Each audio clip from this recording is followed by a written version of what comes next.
नमस्कार, न्यूज़ के चौधरी में आप सबका स्वागत है। मैं वीरेंद्र चौधरी एक बार फिर से आपके सामने हाजिर हूं एक नए सवाल के साथ। सवाल यह है कि कौन जीतेगा उत्तर प्रदेश की 10 सीटों का विधानसभा उपचुनाव। आइए इसी सवाल पर देखते हैं न्यूज़ के चौधरी। सबसे पहले जानते हैं उत्तर प्रदेश में 10 विधानसभा क्षेत्र कौन है जहां पे उपचुनाव होंगे। सबसे पहले कटेहरी है अंबेडकर नगर में। दूसरा करहल मैनपुरी मुलायम सिंह जी का इलाका। मिल्कीपुर फैजाबाद अयोध्या जानते ही आप। चौथा मीरापुर मुजफ्फरनगर पश्चिमी उत्तर प्रदेश। गाजियाबाद में। छठा मझावन मिर्जापुर सुप्रिया पटेल जहां से जीतती हैं। सीसामाऊ कानपुर नगर में है। खैर 8वां अलीगढ़ में है। फूलपुर प्रयागराज और 10वां है कुंडारकी मुरादाबाद में। तो कुल ये 10 विधानसभा क्षेत्र हैं जहां पे उपचुनाव होंगे। हालांकि अभी उपचुनाव की घोषणा चुनाव आयोग ने किया नहीं है, लेकिन ये 10 के 10 उपचुनाव उत्तर प्रदेश में हाई वोल्टेज उपचुनाव होंगे।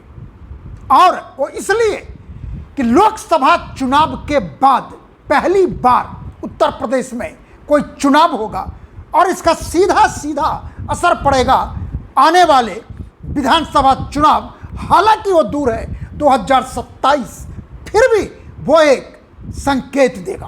अब हम देखते हैं कि ये 10 सीट खाली हुआ क्यों। कटेहरी में लालजी वर्मा लोकसभा चुनाव कंटेस्ट करने के लिए अंबेडकर नगर से उन्होंने इस्तीफा दिया।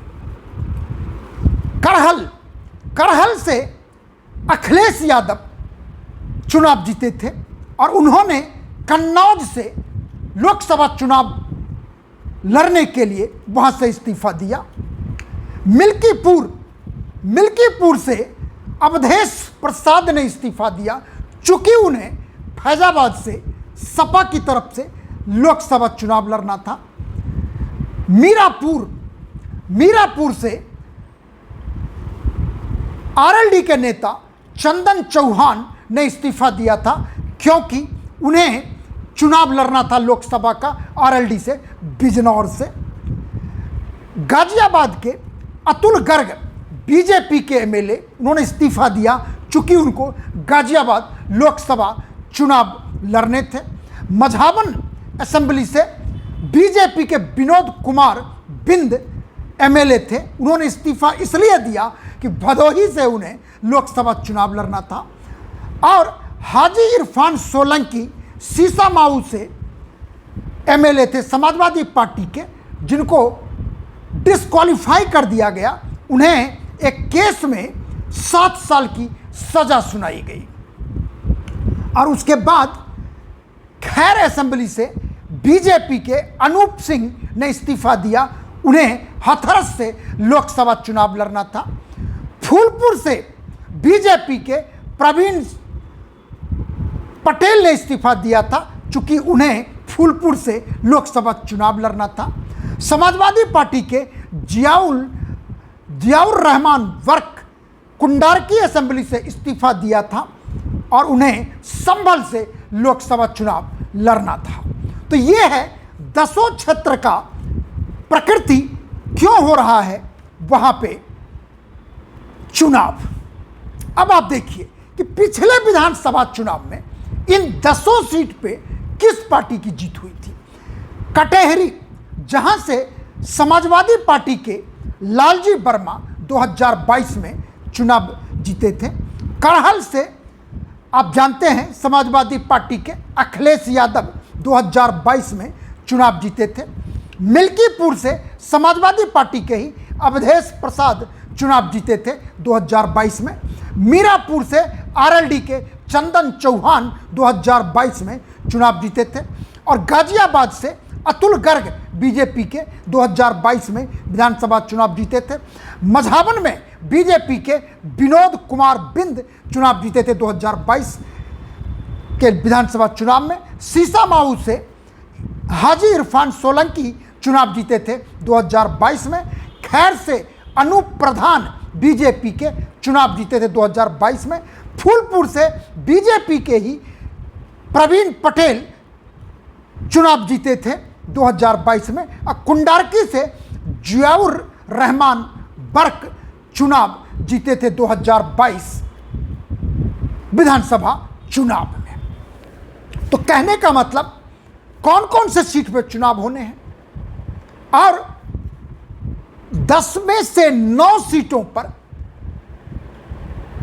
उन लोगों ने इस्तीफा दिया जिन्हें लोकसभा का चुनाव लड़ना था, और एक सीट वो है जहां पे एमएलए को डिस्क्वालीफाई कर दिया गया है चूंकि उन्हें 7 साल की कोर्ट ने सजा सुना दी है। अब यदि आप इन क्षेत्रों के बारे में थोड़ा मैं आपको बताना चाहूंगा कि आखिर ये 10 जो क्षेत्र हैं विधानसभा के, वहां पे किसकी पकड़ है और पार्टी पोजीशन क्या बनता है। देखिए, सबसे पहले मैं पार्टी पोजीशन आपको बताना चाहूंगा कि उत्तर प्रदेश में 10 विधानसभा क्षेत्रों में उपचुनाव होंगे। उन 10 के 10 विधानसभा क्षेत्र में 2022 में 5 सीटों पर समाजवादी पार्टी की जीत हुई थी, 4 सीटों पे बीजेपी की जीत हुई थी और 1 सीट पे आरएलडी। तो कहने का मतलब है ये जो उपचुनाव हो रहा है कांटे का टक्कर है। एक तरफ 5 अखिलेश यादव और दूसरी तरफ एनडीए 5, जिसमें 4 बीजेपी और 1 आरएलडी। इसलिए हमने हैशटैग रखा है योगी वर्सेस अखिलेश। और यदि आप इन 10 कॉन्स्टिट्यूंसी के बारे में देखेंगे तो आपको अंदाज लग जाएगा कि ये 10 कॉन्स्टिट्यूंसी में किसका पैठ ज़्यादा है। सबसे पहले देखिए कटेहरी में 2022 में जैसा मैंने कहा कि सपा की जीत हुई थी, और उसके बाद मिल्कीपुर में भी सपा की जीत हुई थी। फूलपुर में 2017 और 2022 दोनों चुनाव में बीजेपी की जीत हुई थी। मझावन में 2022 में और 2017 बीजेपी की जीत हुई थी, और उसके बाद मीरापुर में 2022 और 2022 में आरएलडी और 2017 में बीजेपी की जीत हुई थी। कुंडारकी में 2012, 2017 और 2022 यानी लगातार तीनों बार समाजवादी पार्टी की जीत हुई थी। और उसके बाद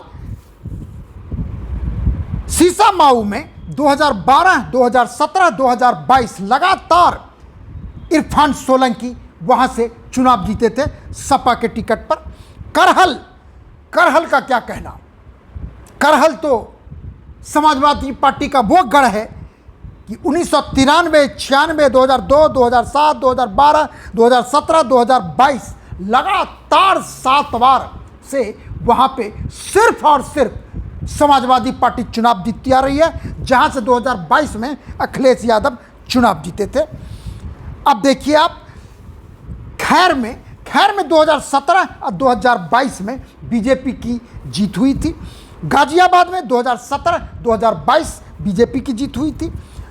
कुल मिला के ये 10 क्षेत्र है जहां पे पार्टी पोजीशन और किनका गढ़ कौन है। तो कहने का मतलब है कि 10 में से 5 एसपी का गढ़ है, अब बाकी बचा 5 एनडीए, जिसमें 4 बीजेपी और 1 आरएलडी का है। समस्या ये है कि ये उपचुनाव कांटे का टक्कर होगा, और एक तरफ उत्तर प्रदेश के मुख्यमंत्री योगी आदित्यनाथ और दूसरी तरफ समाजवादी पार्टी के नेता या इंडिया अलायंस के नेता अखिलेश यादव। और इसलिए कांटे का टक्कर है कि मैं आपको बताऊं कि लोकसभा चुनाव में बीजेपी को उत्तर प्रदेश में भारी नुकसान हुआ। 2019 के लोकसभा चुनाव में उत्तर प्रदेश में कुल 80 लोकसभा सीट है, जिसमें बीजेपी ने जीता था 62 सीट अकेले, और 2 जीता था अपना दल यानी 64, और 10 सीट मिला था बीएसपी को, 5 सीट मिला था समाजवादी पार्टी को, और 1 सीट मिला था कांग्रेस को, यानी एनडीए को 64 कहते हैं कि बीजेपी को सिर्फ 240 मिला 543 में से। आज यदि उत्तर प्रदेश में पिछले बार का नंबर ही रिपीट हुआ होता तो बीजेपी स्पष्ट बहुमत लोकसभा में पा गई होती। तो कहने का मतलब है कि उत्तर प्रदेश ने बीजेपी को स्पष्ट बहुमत लाने में सबसे बड़ी रुकावट साबित हुई। और दूसरी तरफ आप देखेंगे अब की बार का रिजल्ट एनडीए को मिलता है 80 में से सिर्फ 36 सीट 36, यानी 62 से घट के 33 मिलता है बीजेपी को, आरएलडी को मिलता है 2 और अपना दल को मिलता है 1, यानी 36। दूसरी तरफ इंडिया अलायंस को देखिए, समाजवादी पार्टी के लिए अनप्रेसिडेंटेड रिजल्ट थी, 37 मिला, कांग्रेस को 6 मिला, यानी कुल इंडिया अलायंस को 43, यानी पिछली बार का जोड़ें तो एसपी को मिला था 5 और कांग्रेस को 1, यानी 6 से बढ़ के वो 43 सीट पर पहुंच गया, और 1 चंद्रशेखर आजाद जीते। कुल मिला के ये 80 सीट का परिणाम है। और इसी वजह से जो ये उपचुनाव होगा, सोचिए अभी घोषणा नहीं हुई है चुनाव आयोग की तरफ से, लेकिन अभी से बीजेपी के मुख्यमंत्री योगी आदित्यनाथ ने हर क्षेत्र में मंत्रियों को लगा रखा है। कांग्रेस और सपा ने हर क्षेत्र में अपने अपने लोगों को लगा रखा है, बड़े बड़े नेताओं को। मायावती ने भी घोषणा की है कि बीएसपी भी 10 सीट पर चुनाव लड़ेगी, यानी फाइट होगा ट्रायंगुलर। और सीट जो मैंने बताया 5 पर सपा की जीत हुई थी, और 4 पे बीजेपी और 1 पे आरएलडी, यानी 5 बनाम 5। और अब की बार बीजेपी ने खुला कमान मुख्यमंत्री योगी आदित्यनाथ के हाथ में सौंप दी है। अब सोचिए आप कि 2 सीटों पर स्वयं मुख्यमंत्री योगी ध्यान देंगे सीधे सीधे। एक है कटहरी, दूसरा है Milkipur.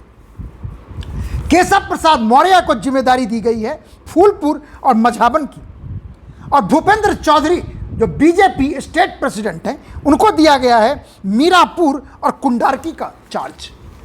Brajesh Pathak deputy chief minister Uttar Pradesh, उनको दिया गया है सीसामाऊ और करहल का चार्ज। और उसके बाद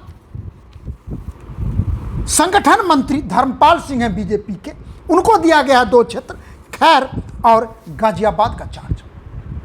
दूसरी तरफ कांग्रेस और एसपी का भी देखिए।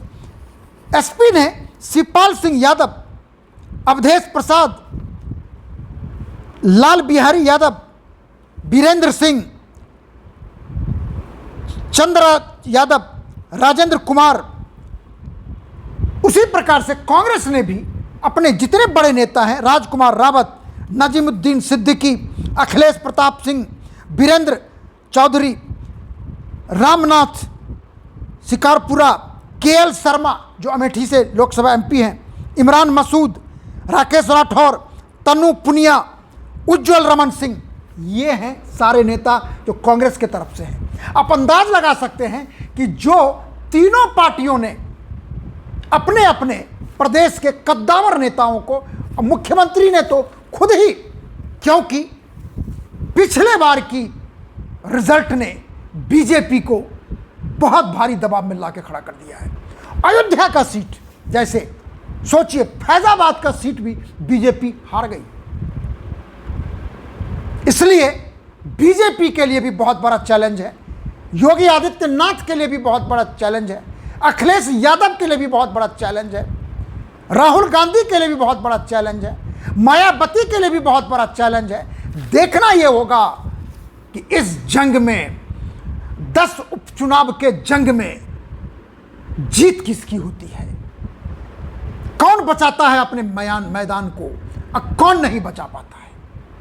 और ये देखना होगा कि परिणाम होता क्या है, क्योंकि ये परिणाम बहुत कुछ कहेगा उत्तर प्रदेश में पिछले लोकसभा चुनाव परिणाम के बाद का और आगे होने वाले 2 वर्ष बाद 2027 के विधानसभा चुनाव का। देखते हैं जीत किनकी होती है, योगी आदित्यनाथ या अखिलेश यादव की। आखिर में यदि आपको कार्यक्रम अच्छा लगता है तो इसे आप लाइक करें, शेयर करें। जो कुछ कहना चाहते हैं तो कमेंट सेक्शन में जाकर अपनी बात जरूर लिखें। आखिर में आपसे एक निवेदन है, आपसे अनुरोध है कि मेरे YouTube चैनल को आप जरूर सब्सक्राइब कीजिए, क्योंकि आपके सब्सक्राइब करने के बाद ही हम आपसे जुड़े रहेंगे, आगे बढ़ते रहेंगे, अपनी बात साझा करते रहेंगे और आप भी अपनी बात हमसे साझा करते रहेंगे। बहुत बहुत धन्यवाद। नमस्कार।